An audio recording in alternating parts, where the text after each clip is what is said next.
Tenemos oportunidad de hablar ahora durante unos minutos con Ruth Ferrero Turrión, que es profesora de Ciencia Política de la Universidad Complutense de Madrid e investigadora del Instituto Complutense de Estudios Internacionales. Ruth Ferrero, buenos días. Buenos días, ¿qué tal? Bueno, le voy a preguntar primero por lo último, por esta amenaza, quizá no había ido hasta ahora tan lejos, ¿no?, del jefe del grupo Wagner, que exige que le manden munición o la semana que viene se van de Bakhmut.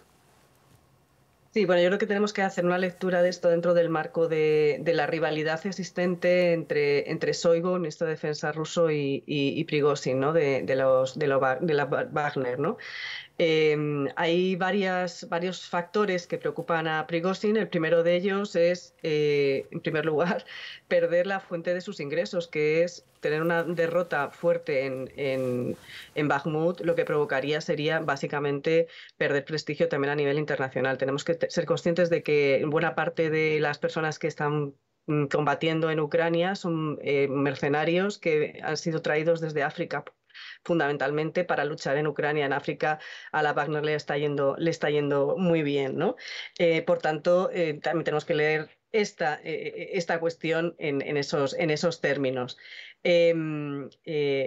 Prigozhin teme, por tanto, a la derrota y teme que descienda el prestigio de la Wagner como herramienta para solucionar, ¿no?, conflictos en distintos territorios, fundamentalmente en África. Otra de las cuestiones que decía antes, que tiene que ver con esa rivalidad entre Shoigu y Prigozhin. Desde las élites militares moscovitas parece muy evidente que se quieren deshacer de Prigozhin, que no quieren que gane, que siga ganando prestigio y que tenga una buena victoria, porque eso les pondría a ellos a los pies de los caballos, ¿no?, como se suele decir.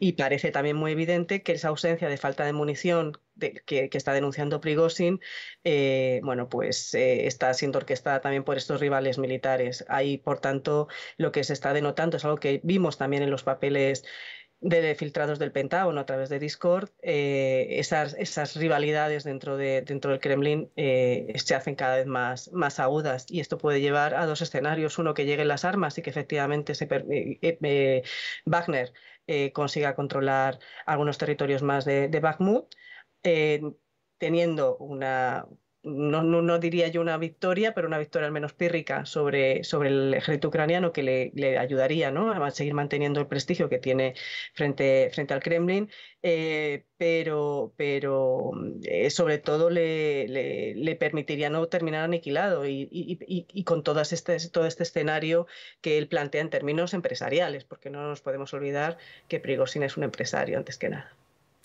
Claro, la fecha escogida del día 10 de mayo no es casualidad, ¿no?, porque es justamente el día después del día de la victoria en Rusia. Efectivamente.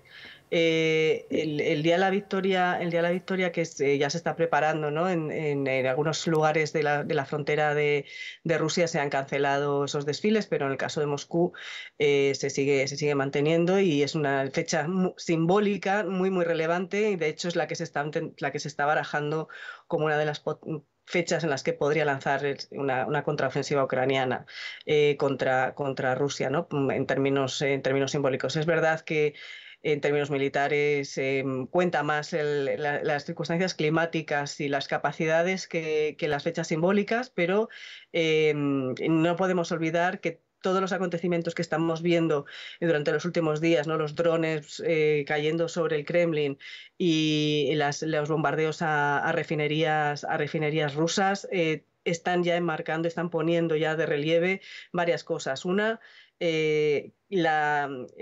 lo que los ucranianos lo que están advirtiendo a Rusia es: estamos pendientes, estamos intentando que sepáis que estamos sobrevolando por vuestras cabezas y que no estáis tan seguros como vosotros os creéis. Y segundo, bueno, pues plantear también que están preparando ya algunas estrategias en relación con esa contraofensiva.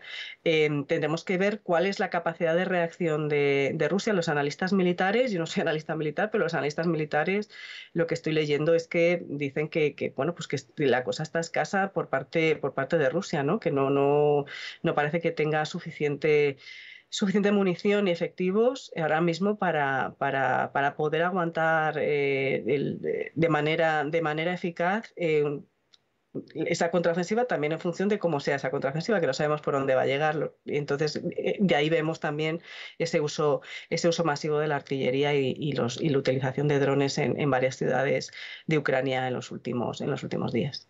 Señora Ferrero, ¿quién puede estar detrás de este ataque? ¿Ucrania, Estados Unidos, la propia Rusia? Claro, hay mucha especulación en torno a estas cuestiones. Si se trata de un ataque de falsa bandera, es decir, para que nos entendamos, si es la propia Rusia la que ha lanzado ese ataque para tener una excusa perfecta para lanzar un ataque masivo contra Ucrania. Yo, francamente, esto no creo que sea así. Sí que estoy leyendo algunos analistas que lo planteaban en esos términos, pero si esto fuera así, lo que dejaría en evidencia sería difícil, ¿no?, de vender a la propia opinión pública rusa es que poco protegido está el corazón de Rusia, ¿no? Por tanto, yo, bueno, ahí soy cauta, pero no parece que estratégicamente sea algo que podamos articular de forma realista, ¿no? Entre otras cosas porque estamos viendo las dificultades que está teniendo Rusia en el propio Donbass, en la propia Bakhmut. Estos episodios yo creo que tenemos que ir enlazándolos. Lo que está sucediendo en el frente de Bakhmut revela una ausencia de capacidades militares por parte de Rusia de continuar avanzando. Por varias razones. Primero, por esas disputas internas que mencionábamos antes y, en segundo lugar, porque estamos viendo que en otros lugares tampoco hay grandes avances en términos militares. Por tanto, hacer un ataque de falsa bandera para tener una buena excusa para lanzar un ataque masivo contra Ucrania no parece muy realista, ¿no?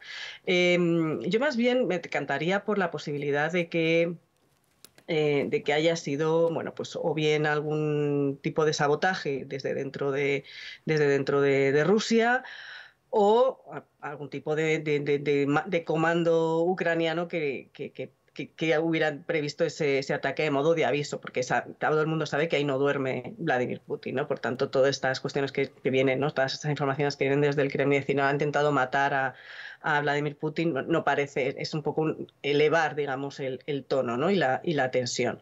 En todo caso, si bien han sido los ucranianos o ha sido una cuestión de sabotaje interno de la propia oposición rusa, de la propia resistencia rusa contra el Kremlin, lo que deja de manifiesto es que el Kremlin está muy desprotegido, que se han descuidado algunas cuestiones que tienen que ver con la defensa del Kremlin, ¿no? Sí, además lo que además también extraña es que el propio Kremlin lo cuente, es decir, que si esto ha ocurrido, lo lógico es que lo oculten si ha sido algo interno, ¿no? Pues, exactamente. Entonces, esto parece yo diría que es un dron que han lanzado efectivamente desde Ucrania y a modo de aviso, o sea, siendo muy conscientes de que no iba a tener grandes daños, no iba a ejercer grandes daños ni contra Vladimir Putin ni contra el Kremlin. Y lo que deja de manifiesto es efectivamente esa ausencia de capacidad defensiva y de detección, sobre todo de los drones en el Kremlin, pensando que son inexpugnables, ¿no?, que los ucranianos no se iban a atrever a lanzar un tipo de ataque en este sentido. Este episodio ¿no recuerda un poco al sabotaje del Nord Stream, sobre todo porque también los primeros días apuntaba que si era autoría era la propia Rusia, luego que si era Estados Unidos? ¿No estamos ante lo mismo? ¿Un hecho misterioso que nadie sabe resolver durante esta guerra? Sí, esto es algo que vamos a seguir viendo. Nadie se va a hacer cargo de la autoría de lo del Nord Stream, ni tampoco de esto. Lo que pasa es que tendremos que ir viendo un poco cuando suceden estos misterios, es como las novelas negras, ¿no? Tendremos que ir viendo, a ver, ¿a quién le beneficia esto? ¿Para qué le beneficia? ¿Cuál es el objetivo, ¿no?, de lanzar este tipo de ataques? Y una vez seamos capaces de resolver estas preguntas, podremos llegar a alguna conclusión. Luego es verdad que podemos estar trabajando con actores absolutamente irracionales y que directamente pues actúen por su cuenta y que no consideren este tipo de cuestiones. Pero donde yo quería llegar es que es muy poco probable que sea Estados Unidos el que haya ordenado este tipo de ataque, ¿no? Un poco desmontando los argumentos del propio Kremlin. De nuevo, si volvemos a los papeles del Discord, del Pentágono, filtrados por Discord, vemos que Estados Unidos lo que no quiere efectivamente es que Ucrania comienza a lanzar ataques y sobre todo ataques eficaces o más letales contra Moscú, porque esto significaría realmente escalar la guerra y ahí sí que la involucración de tanto Estados Unidos como de otros aliados occidentales tendría que incrementarse. Y yo creo que esa no es la posición de Washington y yo creo que es ahí donde están intentando también, digamos, retener, ¿no? Digamos, los impulsos, por otra parte, naturales de las autoridades de Kiev y de los ucranianos que están siendo absolutamente agredidos en esta guerra ilegítima, ¿no? Ruth Ferrero Turrión, profesora de Ciencia Política de la Universidad Complutense de Madrid, investigadora del Instituto Complutense de Estudios Internacionales. Muchísimas gracias por una mañana más acompañarnos aquí en el canal 24 Horas. Hasta luego.